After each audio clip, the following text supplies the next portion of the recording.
Hello, YouTube viewers, and especially those interested in mysterious experiences shared by police officers.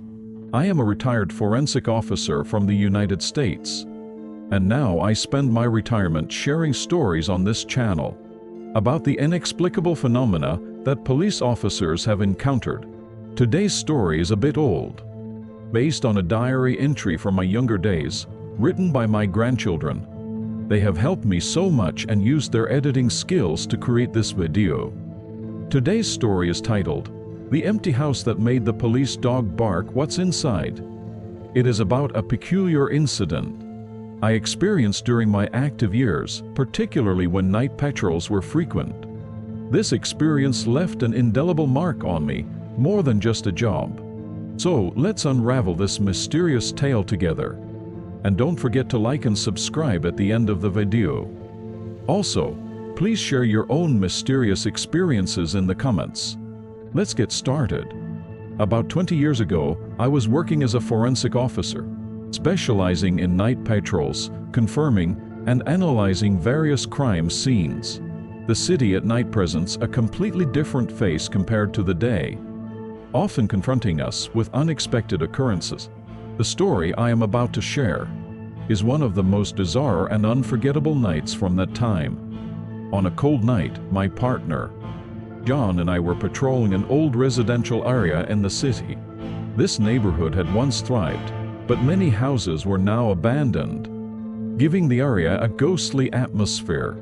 Normally, the streets were silent with few passers-by, but that night felt different.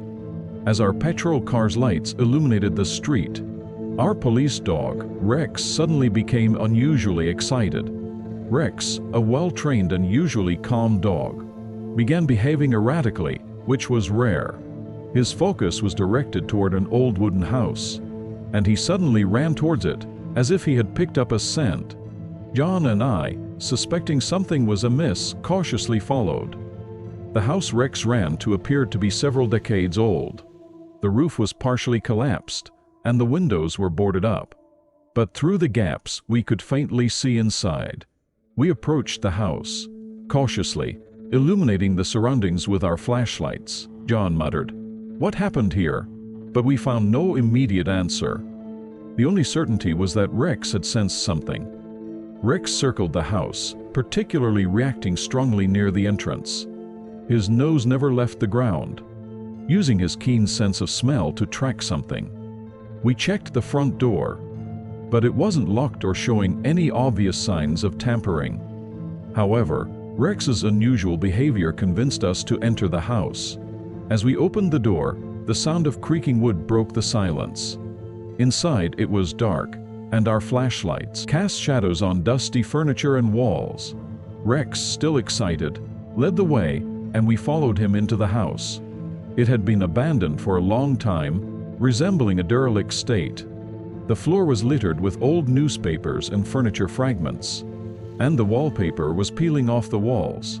Rex moved straight towards the back room. As we approached the back room, a pungent, unidentifiable odor hit us. It wasn't the smell of decay, but something else entirely.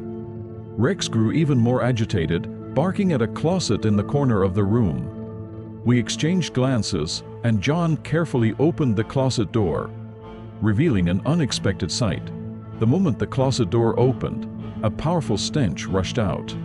Our flashlights illuminated a space that should have been empty, but instead was filled with old clothes and clutter piled unnaturally. Rex continued barking furiously at the back of the closet. John and I carefully began examining the closet's contents. Moving aside the dusty old clothes, we discovered a fresh liquid spill on the floor.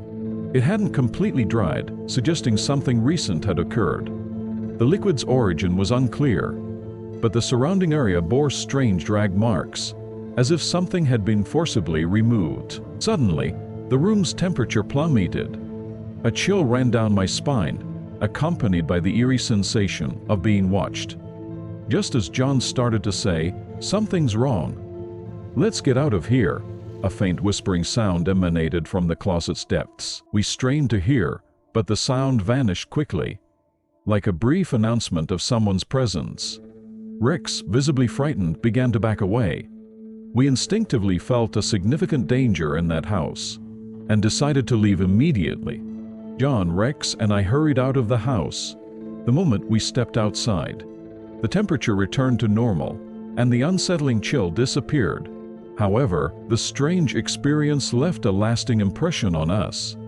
We reported the incident to our superior, who, despite initial skepticism, took our account seriously. The next day, a thorough investigation was conducted, but no trace of what we saw or felt was found. Nevertheless, that night remains an unforgettable experience for us. The following morning, we reported the previous night's events to our superior. Although skeptical, he decided to take the situation seriously. Due to Rex's abnormal reaction and our detailed account, an investigation team was assembled, and we returned to the empty house. Our role was to provide a detailed recounting of the previous night's events. The investigation team brought specialized equipment and began a meticulous examination of the house, using metal detectors, thermometers, and infrared cameras. They sought to uncover the cause of the unusual phenomena. Despite repeated efforts, no anomalies were detected. The drag marks and liquid stains had vanished as if nothing had ever happened. At that moment, Rex again displayed abnormal behavior. He barked at the closet, scratching at the floor. One of the investigators remarked, "There might be something here," and started examining the closet floor closely. They noticed a section of the floorboards that seemed newer than the rest. We carefully removed the newer floorboards, revealing a small hidden space beneath. Inside, we found old diaries, photographs, and a creepy-looking doll. The diaries detailed the lives of the family that once lived there, particularly the mysterious disappearance of a child. This discovery suggested a dark history tied to the house. We took the diaries and photographs as evidence and proceeded with a deeper investigation. This find provided new leads and brought us closer to understanding the true nature of the incident.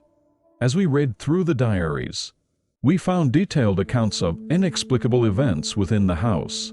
Beyond the child's disappearance, there were reports of footsteps at night and laughter from empty rooms. The most striking account was of a shadow person seen by the missing child. The child had conversed with this shadow several times before being taken away. Upon finishing the diaries, we were convinced that the previous night's events were deeply connected to the house's history. We realized further investigation was necessary to uncover the truth behind these phenomena. We reported the diary's contents to our superior and received permission for a more comprehensive investigation. A specialized team, including experts in paranormal phenomena, was assembled. They combined scientific and spiritual approaches to delve deeper into the mystery, determined to uncover the full story of our night patrol encounter. We returned to the house. As the investigation resumed, we uncovered more oddities within the house. Besides the closet's hidden space, we found small secret rooms and concealed doors throughout the house. The basement, in particular, was completely sealed off and appeared untouched for years. We decided to open the sealed basement. Behind a heavy iron door, we found old furniture, broken dolls, and disturbing paintings. Entering the basement, the atmosphere changed dramatically. A cold wind blew through, footsteps echoed where no one should be, and paintings on the walls seemed to change momentarily. The paranormal expert declared, "This place holds strong spiritual energy," and we continued our cautious investigation.